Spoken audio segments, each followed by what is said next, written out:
This is the New Balance Furon V8 Elite, Elite being the new top tier for New Balance, and it is a knit-based speed boot, which immediately has to draw comparisons with its knit-based competition, the Nike Mercurial Vapor 16. And there are many ways where this is actually better, nonetheless than being one of the most comfortable speed boots, nay, football boots, that I have tried in quite some time.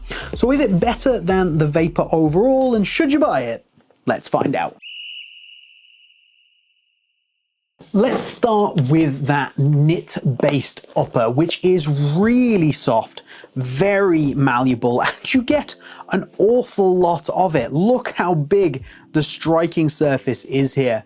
Now, they've got rid of the shot shield, which we will get onto in just a bit, but just as far as the knit goes, this really adds to how comfortable this boot is. It gives you a good amount of structure while not being restrictive. It's just a really nice, really soft upper.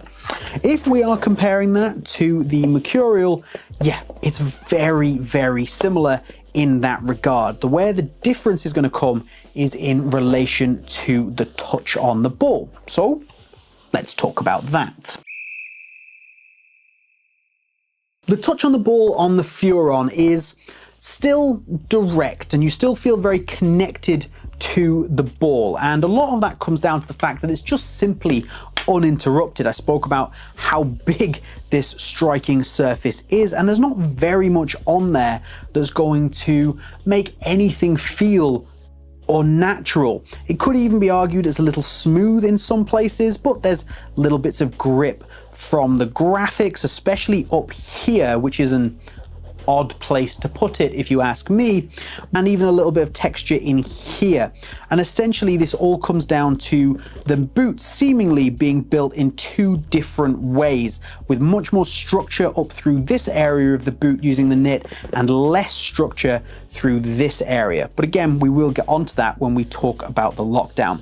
But in pure touch terms, it is natural, it is uninterrupted, and that's really, really nice, but it is not the most barefoot that you're going to come across, and I would argue less barefoot than the previous generation. There is definitely more dampening and more distance between you and the ball.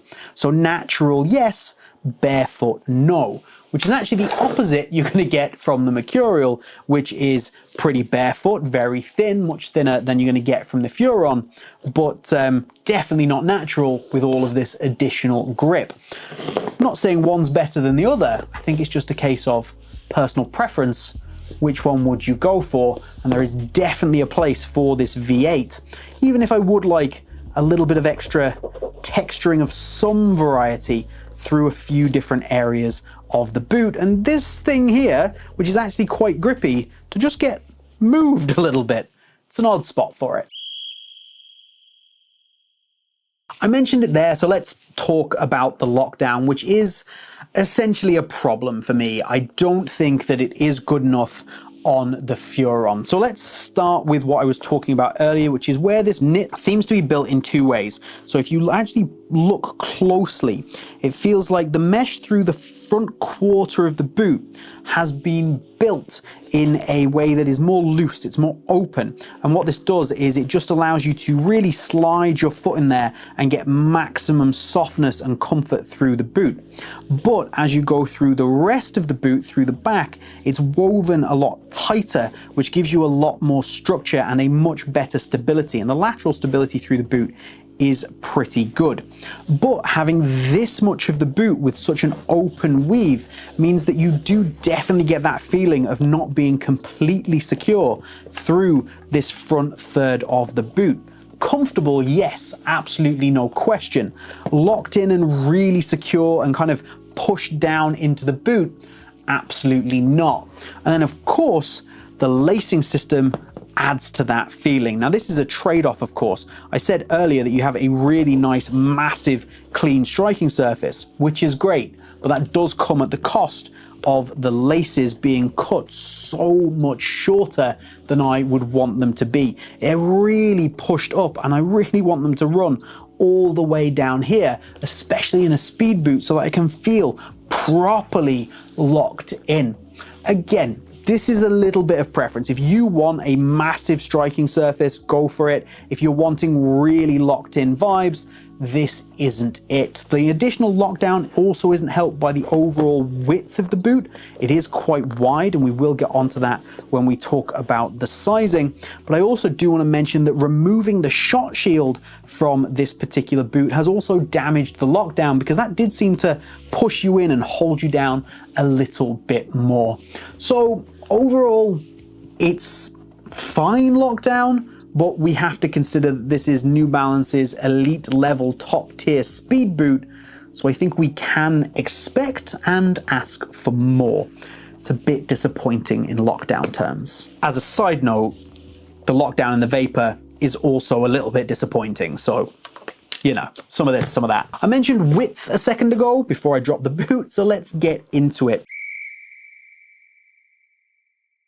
This does have a lot of width through the midfoot of the boot. You can see the amount of material you've got there, and especially through the forefoot. If you have this wider forefoot, I think this could be a really nice boot for you. And that is if you do what I have recommended for most New Balance boots, especially the Tequila over time, and it's to go up half a size. And that's going to suit you just fine. However, with this particular boot, more so than the previous generation Furon, you can absolutely get away with going true to size. That half size up does leave a genuine half size in the end of the boot, but there's enough space and width and volume across this boot as a whole that if you really want the most tight, sculpted speed boot style fit, you should absolutely go true to size. However, for probably the majority of people and anyone with a wider foot or looking for just the most comfortable fit, you should probably still go up that half a size and just have a little bit of room in the end of the boot. It's just going to be an awful lot more comfortable for you without really affecting performance. This really is personal preference either way. So we have a new outsole on the Furon, giving you these T-shaped studs, which do give me a little bit of Puma Ultra Ultimate vibes, and there's nothing wrong with that. And overall, I think this is more aggressive than what you got on the previous generation. You got some chevrons, these T-shapes, chevrons through the back. This is a super aggressive outsole, and I am absolutely here for it. If you want aggressive traction in your speed boot, this is it. Now, there is an argument to be made that it's actually just too aggressive for the way that the upper's been designed. I really like boots that have balance where the outsole matches the upper, and I'm not sure that's what you get here. But if you're just looking for pure aggressive traction, really not that much to complain about, especially when we consider, oh, that is responsive, that is snappy, it is stable through the midfoot of the boot. This is a really delicious speed boot outsole. Absolutely fantastic. And honestly, I don't have any issues with it whatsoever in terms of having a speed boot outsole, but I would personally, for most people, be recommending you wait until the AG plate becomes available and maybe look at picking that up.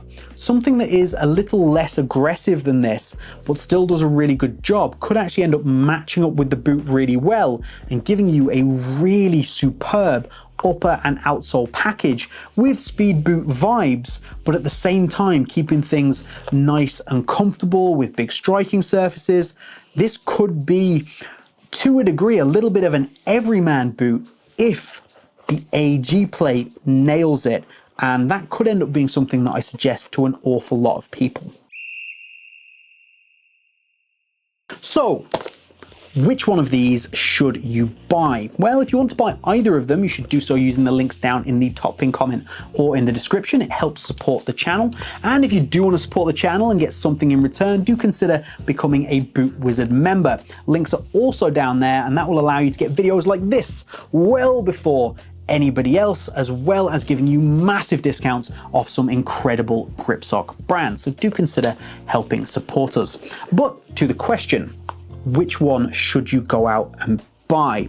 Well, they both have really fantastic elements to them, and I must say I do prefer the upper on the Mercurial. Just that grip knit is fantastic for me. It's something that I want on my particular boot. But the lower volume fit of the Furon, I think the Furon actually feels a little bit more comfortable, and this huge striking surface do have a place, especially for people that don't want that grip knit. Super aggressive outsoles all around.